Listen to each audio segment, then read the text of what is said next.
Eto na nga, pang. So, day 29, project endorsement, mag-exercise tayo hanggang sa may kumuha sa ating endorser. So, yun, 29 days na tayo na dire-diretso nag-exercise. Nakapag-start na rin ako yan. Ayan yung mga natin. So, ngayon, ilang araw na rin ako nakaka-calorie deficit. So, pakunti-kunti lang. Alam ko, wala pa naman talagang visible na, alam mo yun, na pagbabago. Pero, alam ko sa sarili ko na nag-improve ako dahil nga, syempre, dire-diretso na tayo. 29 days, hindi biro yun. Para sa, alam mo yun, sa tambay na trabaho, uwi, tulog, kain, di ba? Tapos kung ano lang, ganun lang, cellphone lang ng cellphone, wala ibang ginagawa, walang exercise o kahit ano. So, malaking improvement yun. Nakakatuwa lang rin talaga. Sobrang nakakatuwa na hindi ko akalain na magagawa ko yun. 29 days. Hindi lahat ng tao kaya maging consistent ng 29 days. Tapos, mansa rin na natin bukas. So, day 30 natin. Yun, marami pa rin wala pa rin tayong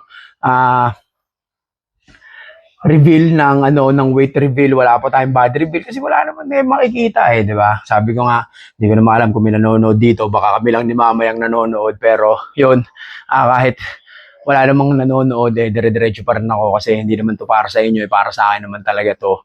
Wala pa talaga yan. Ang target ko, day 100.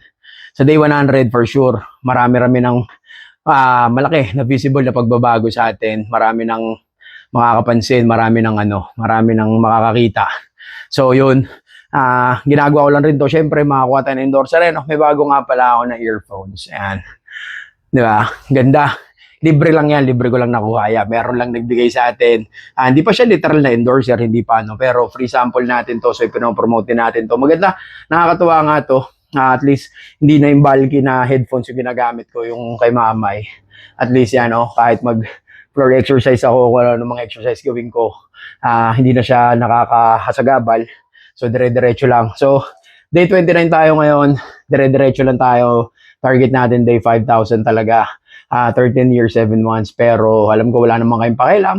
Samahan nyo na lang rin ako. Let's go.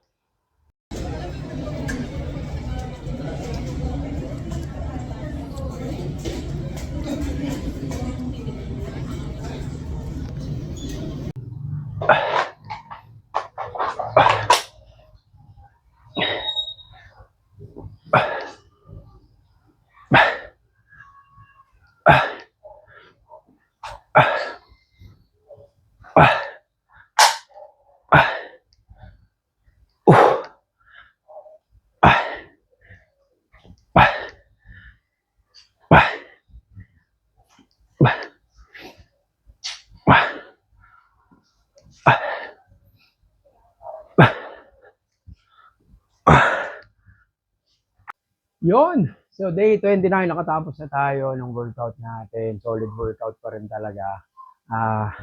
Medyo late na rin kasi ako nakapagsimula dahil nag-video pa ako sa TikTok para sa mga affiliate products natin, mga pambenta natin dyan, mga kung ano-ano. Pero yun, nag-shoulders workout tayo. Gamit to, yan yung mga dumbbell natin. Magulo pa rin. Wala pa rin yung rack natin, hindi pa rin tayo nakakapag Tapos, meron akong machine na sabitan na nandun sa taas. Tapos, uy. Tapos, yun, pagka naayos na, wala lang rin kasing oras, pagka naayos, magagamit din natin, pwede tayo maglambitin doon. Hindi ko naman kaya mag-pull-ups, pero yung pang pull-ups na machine, maganda rin yun at least, pang rin daw, pang core, tapos, pampalakas rin ng mga braso kasi pag lambitin ka na gano'n, di ba? Yun, may tulong na rin yun kahit yung mga pahanghang lang gano'n. Parang parang planking lang kahit di ka nagpo-push up, malaking bagay daw. Day 29 tayo ngayon, improvement pa rin talaga. Sobrang lang improvement. Dire-diretso lang tayo, calorie deficit, tapos yung exercise natin everyday. For sure, malaking improvement yan. So bukas, day 30 natin, happy Mansari sa mga nanonood na walang pakialam. So ngayon, day 29, let's go.